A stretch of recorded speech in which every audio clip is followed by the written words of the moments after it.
Hechos 17, versículos 10 al 12. Voy a dar lectura, ustedes me siguen con su vista, y la palabra de Dios dice de la siguiente manera: Inmediatamente los hermanos enviaron de noche a Pablo y a Silas hasta Berea, y ellos, habiendo llegado, entraron en la sinagoga de los judíos, y estos eran más nobles que los que estaban en Tesalónica, pues recibieron la palabra con toda solicitud, escudriñando cada día las escrituras para ver si estas cosas eran así.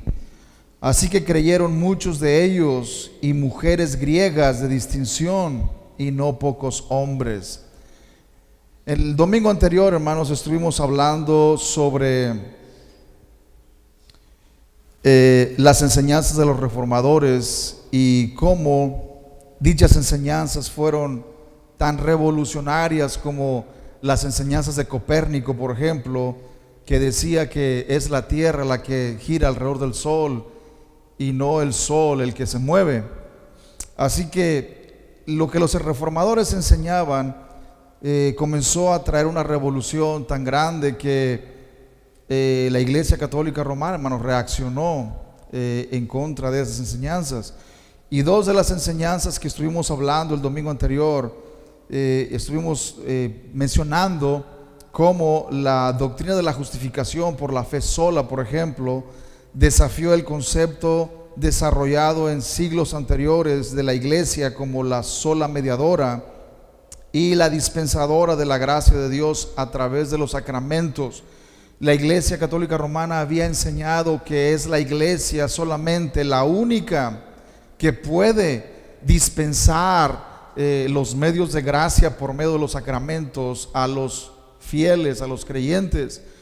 Y los reformadores dijeron: no es así, porque la justificación no es un proceso que se inicia en el bautismo del niño y se culmina en la extrema unción cuando muere, sino que la justificación es un acto de Dios por el cual Él declara inocente al culpable en la base de que esa persona ha creído en Cristo solamente.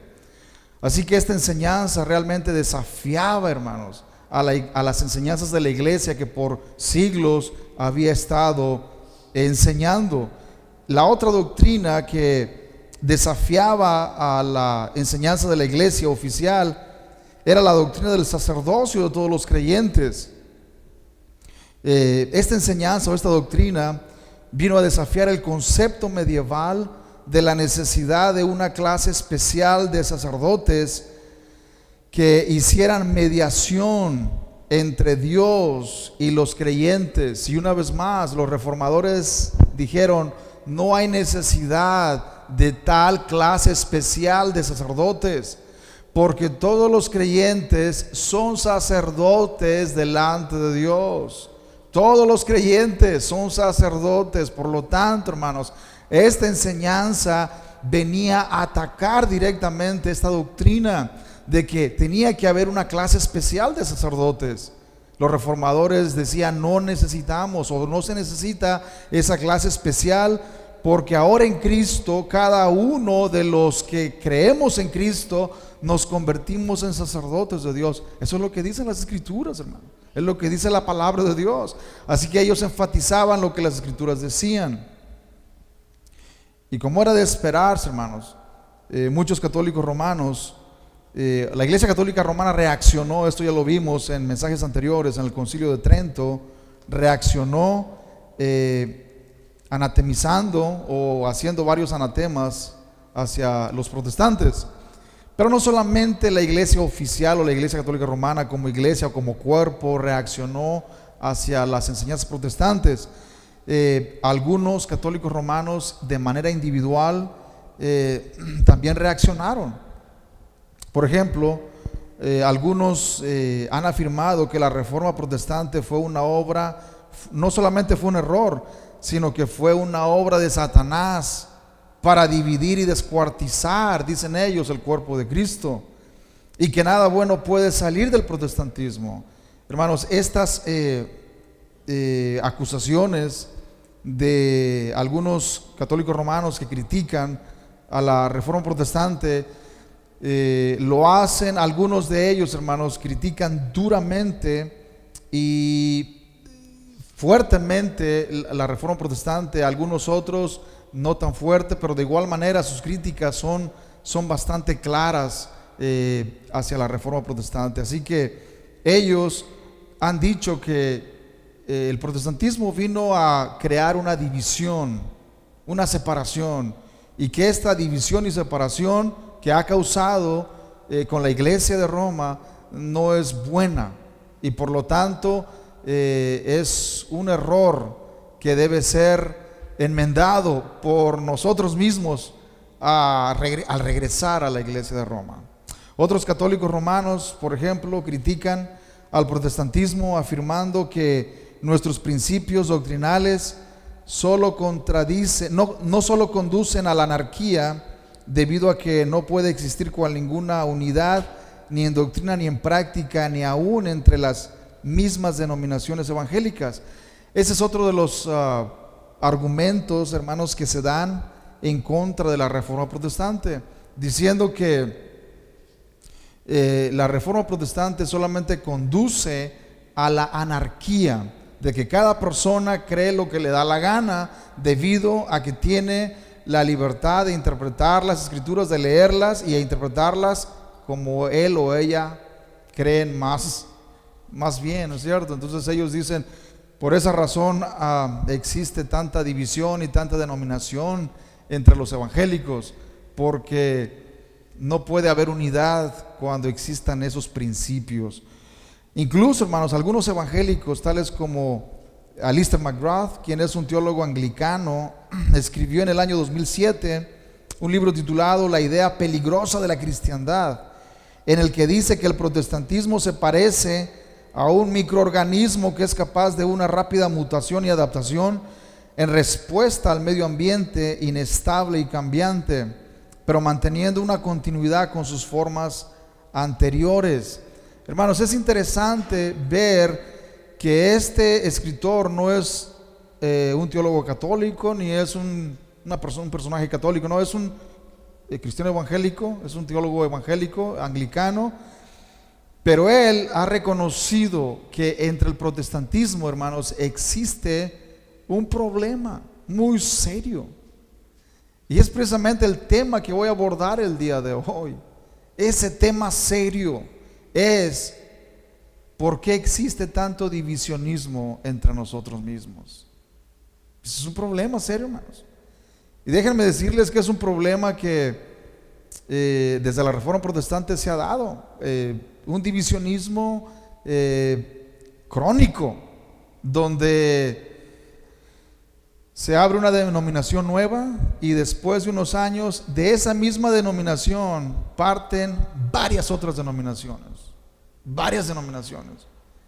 Así que este teólogo anglicano, hermanos, es evangélico, pero reconoce el problema, y yo reconozco el problema, y tenemos que reconocer el problema, amén, porque no es nada bueno, hermanos, hacer lo que hacen los avestruces, ¿no es cierto? Meter la cabeza bajo la arena y creer que todo está bien y que no hay ningún problema, cuando en realidad sí hay problemas.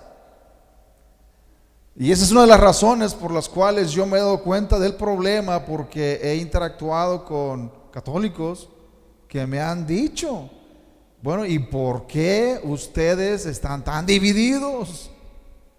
Si creen en una sola Biblia, ¿por qué hay tantas interpretaciones? ¿Por qué cada quien cree diferente? ¿Y por qué no hay esa unidad? Hermanos, aunque trato de mostrar que en realidad en lo esencial tenemos unidad, tengo que reconocer que en cierta manera esa crítica tiene razón. Estamos divididos, amén. Estamos divididos. Y eso es lo que el autor critica en este libro, hermanos. Ese divisionismo que existe entre nosotros mismos. ¿Por qué razón? Porque él vio, hermanos, que las enseñanzas de los reformadores, especialmente una enseñanza, la enseñanza que dice que todo cristiano tiene el derecho de leer las Escrituras por sí mismo, Hermanos, eso abre una caja de Pandora, déjenme decirles. Abre una caja de Pandora. ¿Por qué razón? Porque, bueno, si ahora cada persona tiene el poder de tener una Biblia en sus manos y de leerla e interpretarla como él la entiende, ¿quién nos asegura que personas, hermanos, no capacitadas van a leerla y van a sacar doctrinas totalmente antibíblicas y antiescriturales, tal como ha sido el caso de los testigos de Jehová, de los mormones, por ejemplo, que con la misma Biblia han sacado doctrinas totalmente antiescriturales? Así que esa enseñanza, hermanos, de el privilegio de todos los creyentes de leer las escrituras e interpretarlas, eso es lo que este hombre, hermanos, este teólogo, Alistair McGrath, llama como la idea peligrosa de la cristiandad. La idea peligrosa. Y es cierto, hermanos, yo estoy de acuerdo que es una idea muy peligrosa. Y es una idea peligrosa. Pero no significa que sea una idea mala. No significa eso, hermanos. Tenemos que entender bien esto. Es peligrosa, pero no es mala en sí misma. Y ahorita vamos a ver por qué yo hago esta diferencia.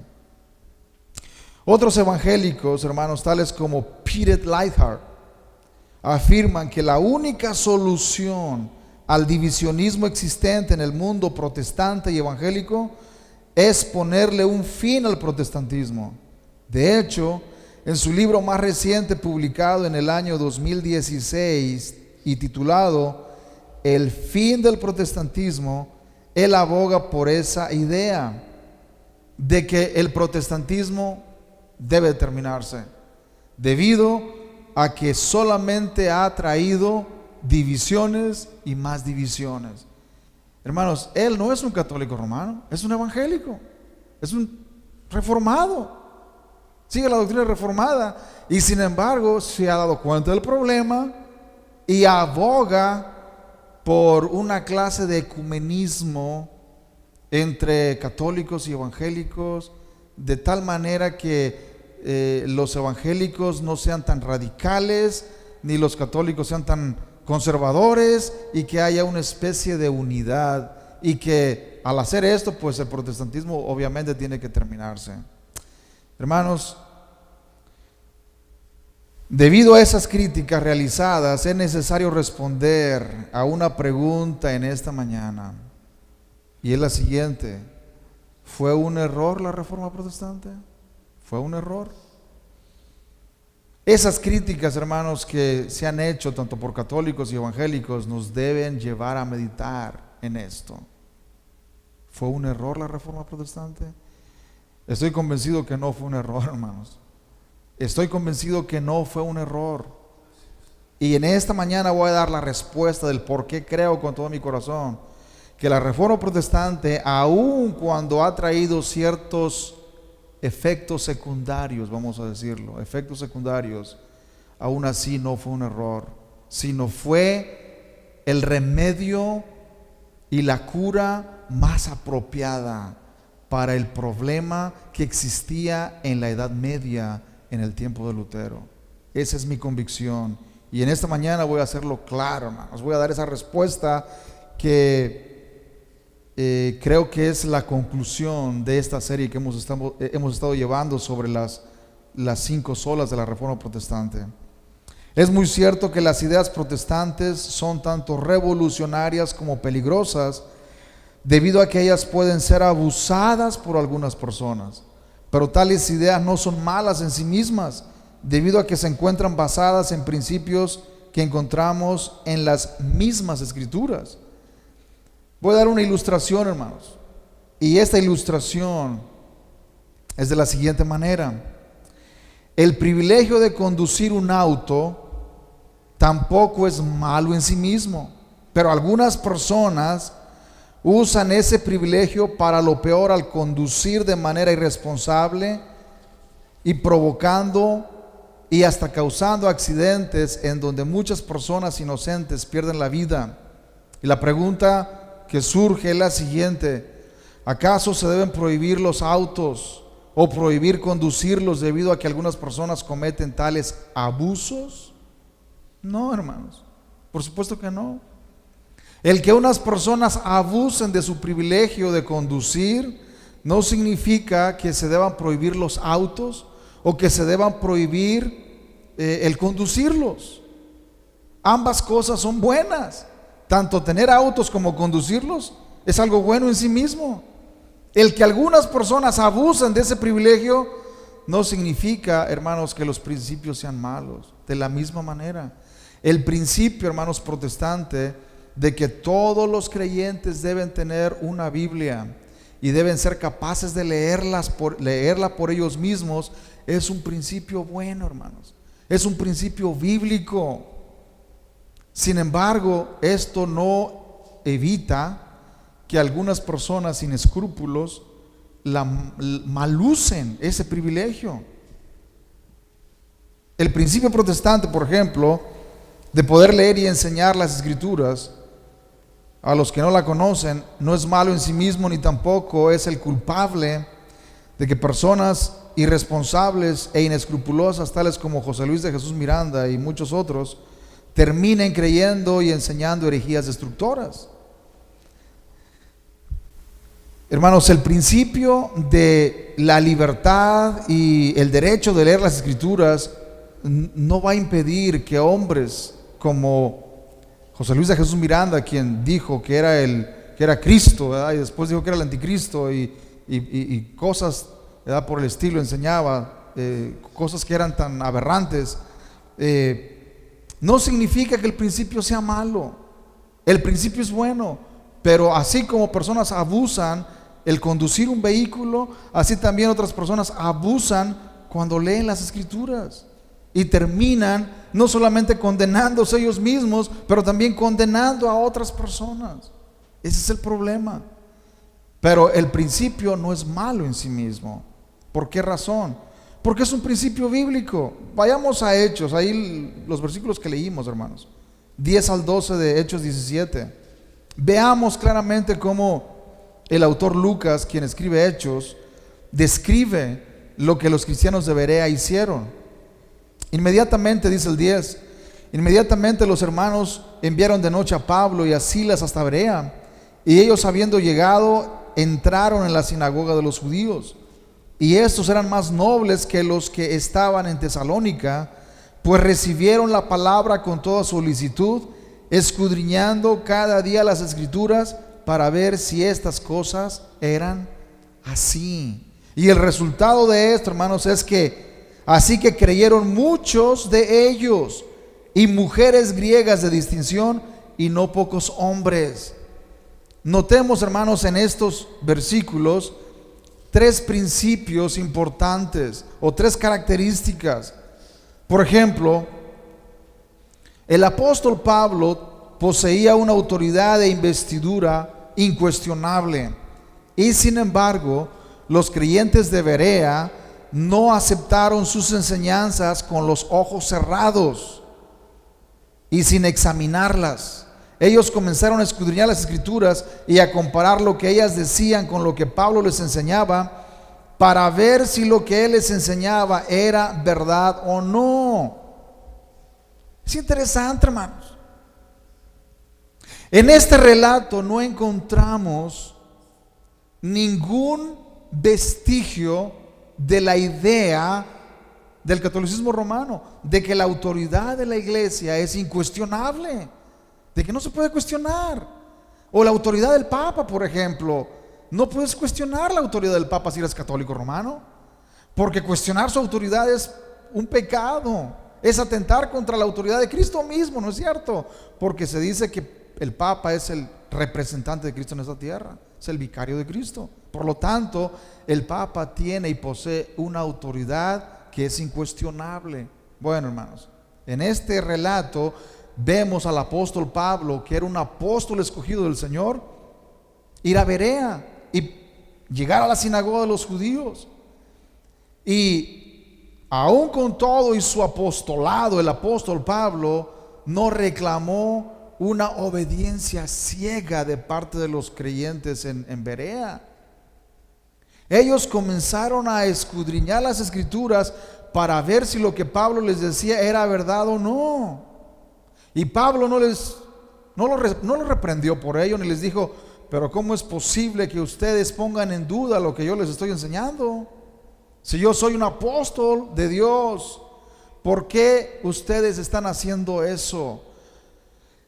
¿No se dan cuenta de lo que la autoridad apostólica significa?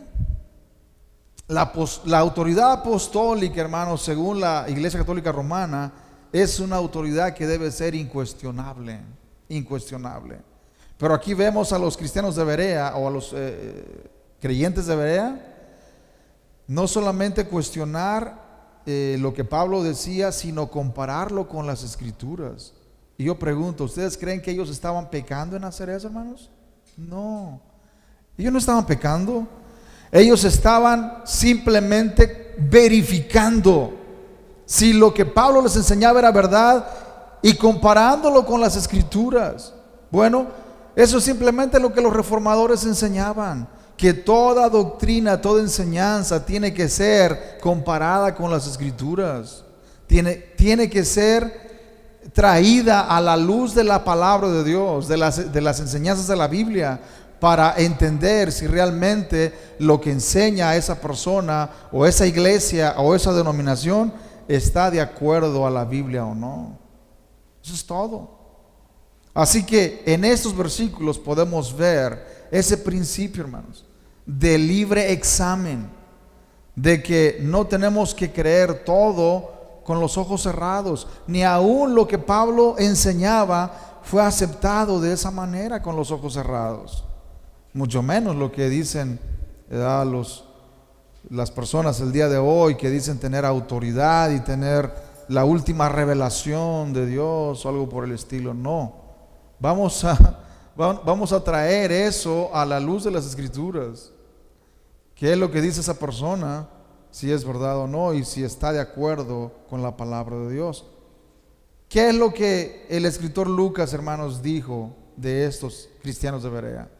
El escritor Lucas los elogió por ello, diciendo que ellos eran más nobles que los que estaban en Tesalónica. Versículo 11 dice: y estos eran más nobles que los que estaban en Tesalónica, pues recibieron la palabra con toda solicitud, escudriñando cada día las Escrituras para ver si estas cosas eran así.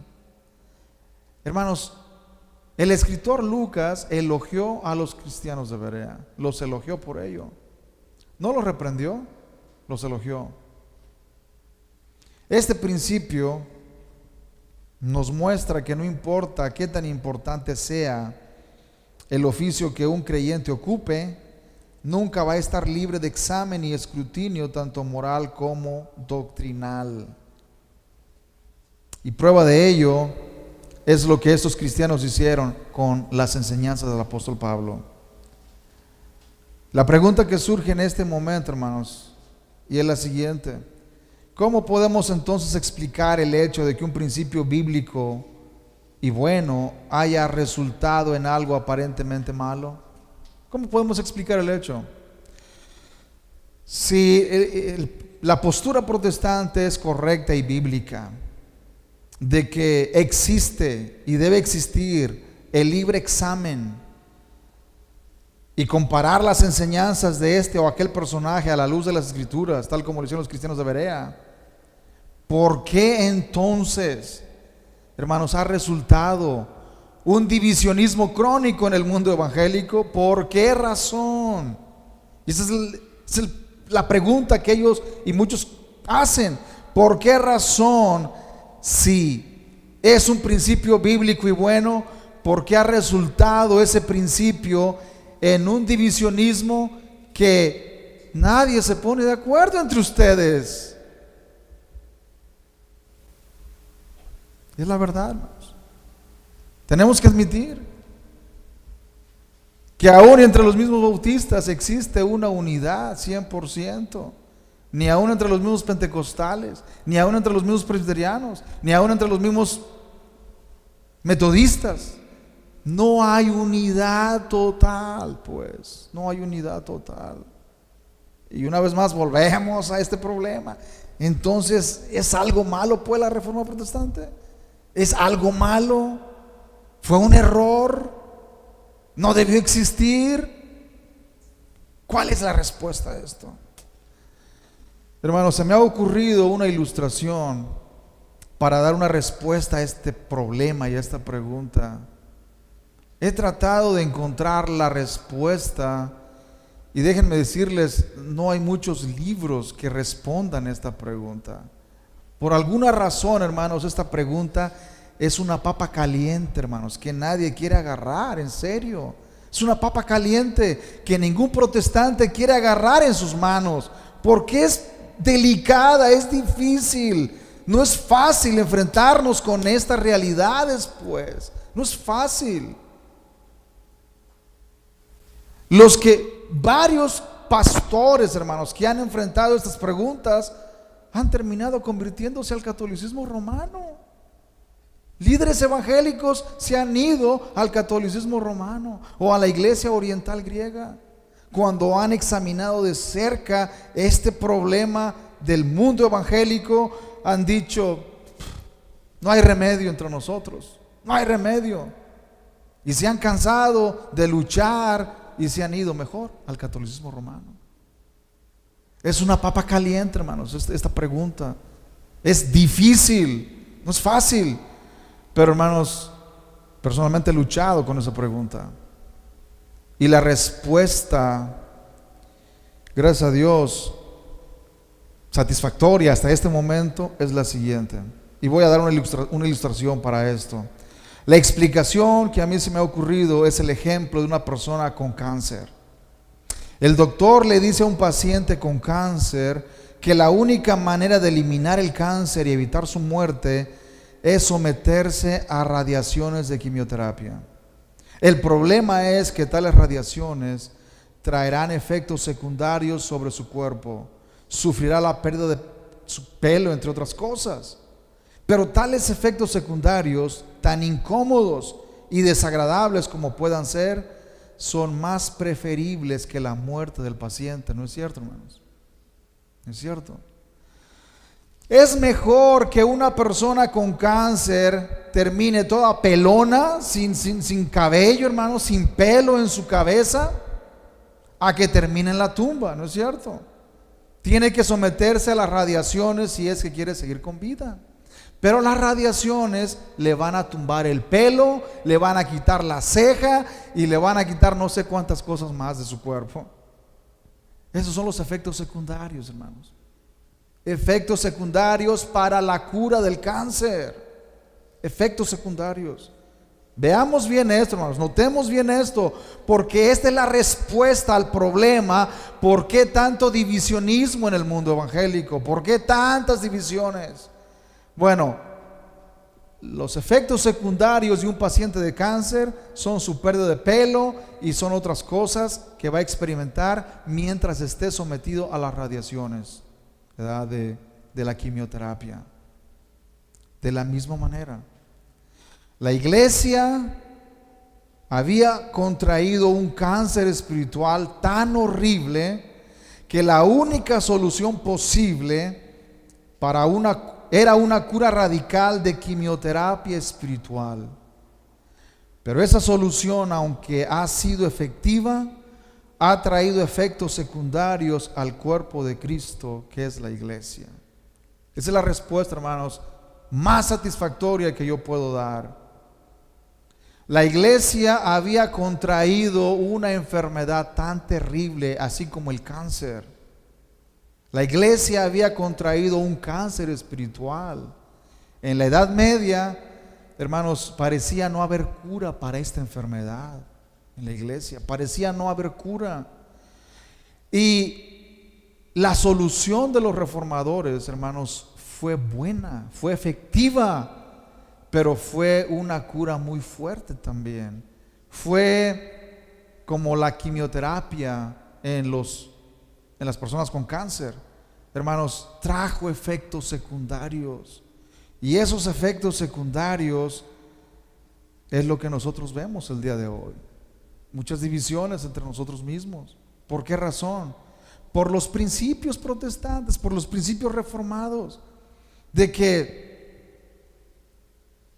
La Iglesia Católica había centralizado todo y todo era a través de ella. Y si ella no lo decía, entonces nadie podía hacerlo. Si ella no lo autorizaba, nadie podía hacerlo. Ella abría la puerta de salvación, hermanos, y ella la cerraba también. Ella tenía las llaves, pues, de la salvación. Pero los reformadores vinieron a desafiar ese concepto y dijeron: no es así. Es Cristo quien tiene las llaves de la salvación. Es Cristo solamente. Y ahora todo aquel que reconozca su pecado puede ser salvo. Solamente tiene que poner su mirada en Cristo, reconocer que es pecador y ser salvo. Y hermanos, esto fue algo efectivo, porque la salvación comenzó ya no a ser comprada con dinero, no a pagarse indulgencias, sino ahora la salvación comenzó a verse como una obra de gracia por medio de Cristo, concedida a aquel que reconocía su necesidad de perdón y limpieza. Esas enseñanzas, hermanos, no son malas, son bíblicas, déjenme decirles, son bíblicas. Pero también esa cura, hermanos, trajo efectos secundarios. Ese remedio, esa quimioterapia espiritual trajo efectos secundarios en el cuerpo de Cristo, en la iglesia. Y esos efectos secundarios es el divisionismo que estamos experimentando en la actualidad.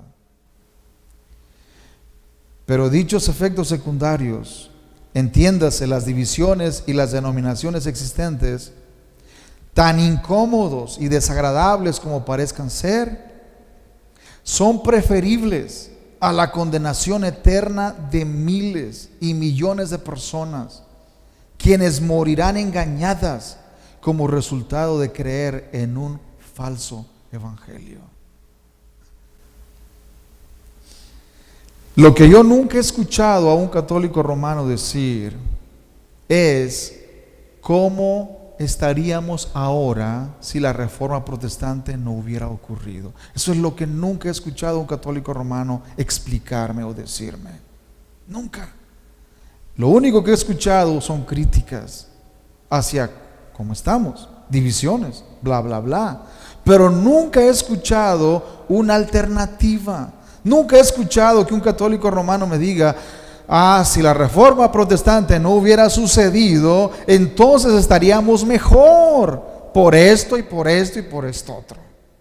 Nunca lo he visto, hermanos, y nunca lo he leído tampoco. ¿Por qué? Porque eso no ha existido, hermanos. El curso de la historia tomó un rumbo diferente a como lo hubiera tomado si la reforma protestante no hubiera sucedido. Así que lo que podemos responder es solamente lo que estamos viviendo, no lo que hubiera sido, sino lo que fue, ¿no es cierto? Lo que fue. La reforma protestante sucedió, las doctrinas bíblicas fueron rescatadas, miles y millones de seres humanos han conocido el evangelio de la gracia de Dios, han sido salvos. Pero si no hubiera sido así, hermanos, estaríamos todavía en la oscuridad espiritual, déjenme decirles. Yo sí me atrevo a decir, ¿cómo estaríamos si no hubiéramos recibido, hermanos, el evangelio de la gracia de Dios en la reforma protestante? Estaríamos, hermanos, todavía en la oscuridad espiritual. Como conclusión puedo decir lo siguiente: aunque los efectos secundarios en un paciente de cáncer no duran toda su vida, los efectos secundarios en la iglesia ya han durado por 500 largos años. La única solución para terminar con esos efectos secundarios no es la solución que Peter Leithart sugiere en su libro cuando dice que el protestantismo debería desaparecer. Más bien, la solución sería que tanto Roma como la iglesia ortodoxa griega abandonaran sus tradiciones humanas y regresaran una vez más a las escrituras, tomándolas como la última autoridad en materia de fe y práctica. Esa sería la solución, hermanos, para que los efectos secundarios se terminaran. Pero no creo que Roma esté dispuesta a abandonar sus creencias. No creo que Roma esté dispuesta a abandonar lo que ha creído y lo que sigue creyendo. Doctrinas antibíblicas que están totalmente en contra de las Escrituras. Por eso, los efectos secundarios de la iglesia ya han tenido 500 años y muy posiblemente seguirán por otros largos años. Personalmente, no puedo ver con seguridad qué es lo que nos espera en el futuro como evangélicos. No sé si nos convertiremos en otra clase no sé. Alistair McGraw dice que el protestantismo es un microorganismo que se adapta fácilmente porque es fácilmente mutante, mutable, cambiante y se adapta fácilmente al medio ambiente. Bueno, los retos y desafíos del futuro, hermanos, quién sabe qué cosa traerán para la iglesia evangélica y cómo nos adaptaremos a esos cambios, de qué manera nuestros hijos y nietos y bisnietos en el futuro les va a tocar luchar con esos problemas en el futuro. Por lo pronto estamos aquí nosotros y tenemos que enfrentar esos problemas, ¿no es cierto? Darles una respuesta a los problemas que enfrentamos día con día, y uno de esos problemas es nuestro divisionismo crónico en las iglesias evangélicas. Personalmente creo que es el resultado, hermanos, de la quimioterapia espiritual de los reformadores. Pongámonos de pie en esta mañana. Sublime gracia del Señor, que un día me salvó. Fui ciego y mis ojos abrió, perdido y me encontró.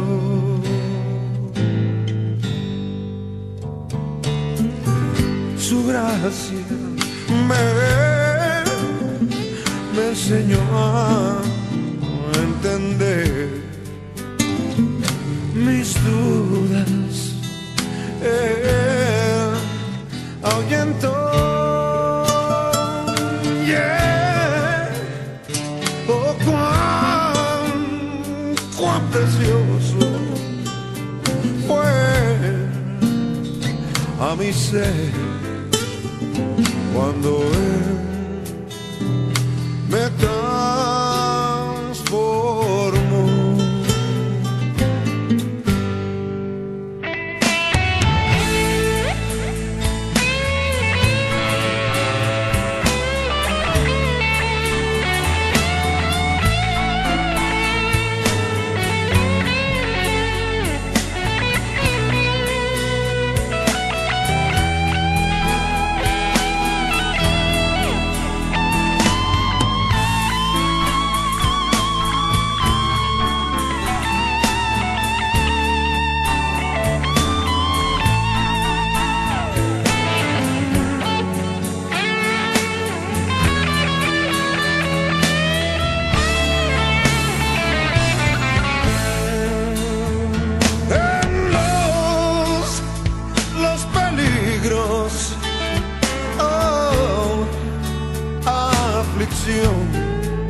Que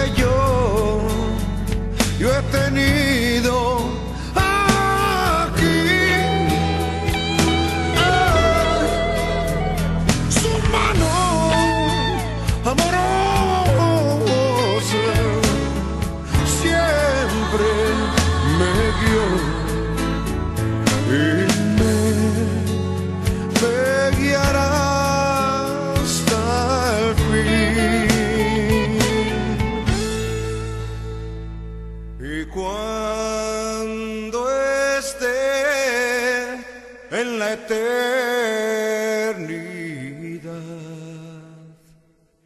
brillando como